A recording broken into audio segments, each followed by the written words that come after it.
Today is day 27 of the Bible reading plan, and we will be reading Genesis 30.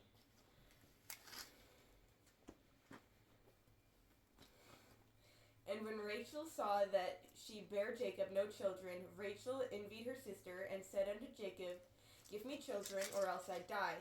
And Jacob's anger was kindled against Rachel, and he said, Am I in God's stead, who hath withheld from thee the fruit of the womb? And she said, Behold my maid Belial, go in unto her, and she shall bear upon my knees, that I may also have children by her. And she gave him Belial, her handmaid, to wife, and Jacob went in unto her. And Belial conceived, and bare Jacob a son. And Rachel said, God hath judged me, and hath also heard my voice, and hath given me a son. Therefore called she his name Dan. And Belial, Rachel's maid, conceived again, and bare Jacob a second son. And Rachel said, With great wrestlings have I wrestled with my sister, and have prevailed. And she called his name Naphtali. And Leah saw that she had left bearing, she told Zilpah her maid, and gave her Jacob to wife.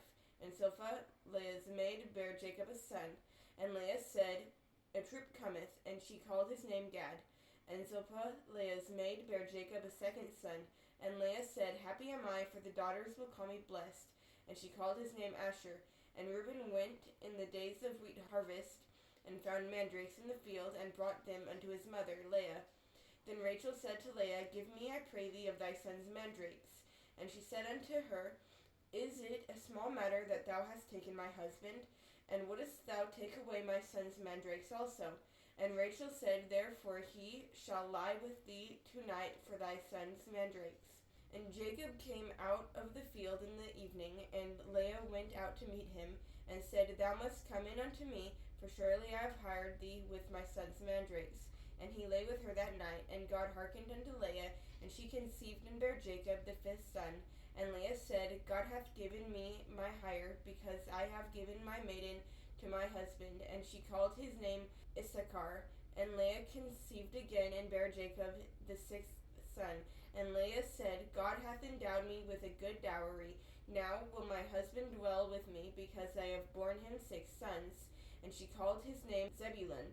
And afterward she bare a daughter, and called her name Dinah. And God remembered Rachel, and God hearkened to her, and opened her womb. And she conceived and bare a son, and said, God hath taken away my reproach. And she called his name Joseph, and said, The Lord shall add to me another son.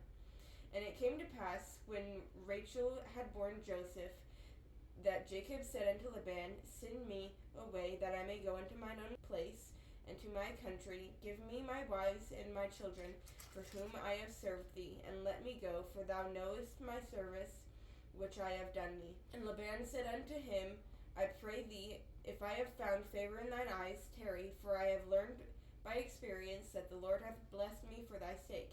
And he said, Appoint me thy wages, and I will give it. And he said unto him, Thou knowest how I have served thee, and how thy cattle was with me, for it was little which thou hast before I came, and is now increased unto a multitude. And the Lord hath blessed thee since my coming, and now when shall I provide for mine own house also? And he said, What shall I give thee? And Jacob said, Thou shalt not give me anything if thou wilt do this thing for me. I will again feed and keep thy flock. I will pass through all thy flock today, removing from thence all the speckled and spotted cattle, and all the brown cattle among the sheep, and all the spotted and speckled among the goats. And of such shall be my hire. So shall my righteousness answer for me. In time to come, when it shall come for my hire before thy face, every one that is not speckled and spotted among the goats, and brown among the sheep, that shall be counted stolen with me. And Laban said, Behold, I would it might be according to thy word. And he removed that day the he-goats that were ring-straked and spotted, and all the she-goats that were speckled and spotted, and every one that had some white in it, and all the brown among the sheep, and gave them into the hand of his sons. And he set 3 days' journey betwixt himself and Jacob fed the rest of Laban's flocks. And Jacob took him rods of green poplar, and of the hazel and chestnut trees, and piled white strakes in them, and made the white appear which was in the rods. And he set the rods which he had pilled before the flocks in the gutters in the watering troughs when the flocks came to drink, that they should conceive when they came to drink. And the flocks conceived before the rods, and brought forth cattle ring-striped, speckled, and spotted. And Jacob did separate the lambs, and set the faces of the flocks towards the ring-striped, and all the brown in the flock of Laban. And he put his own flocks by themselves, and put them not unto Laban's cattle. And it came to pass, whensoever the strong cattle did conceive, that Jacob laid the rods before the eyes of the cattle in the gutters, that they might conceive among the rods. But when the cattle were feeble, he put them not in. So the feebler were Laban's, and the stronger Jacob's. And the men increased exceedingly, and had much cattle and maidservants, and menservants, and camels and asses. Beat you with the word.